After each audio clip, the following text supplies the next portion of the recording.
এখানে আছে change 2 days to hours। তোমাকে দুটো দিনকে আওয়ার্সে চেঞ্জ করতে হবে। প্রথমে ভাবতে হবে যে ভ্যারিয়েবলস কী কী আছে।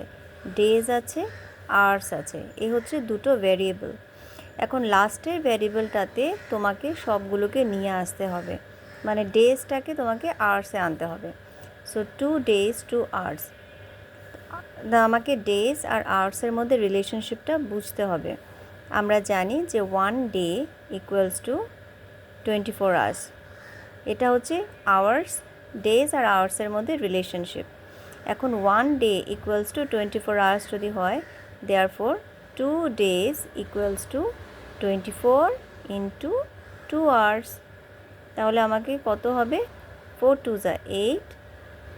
একবার এটাকে ওয়ান্সের ঘরে ইন্টু করলাম, 4 2 যা 8, আর টেন্সের ঘরে ইন্টু করলাম, 2 2 যা 4।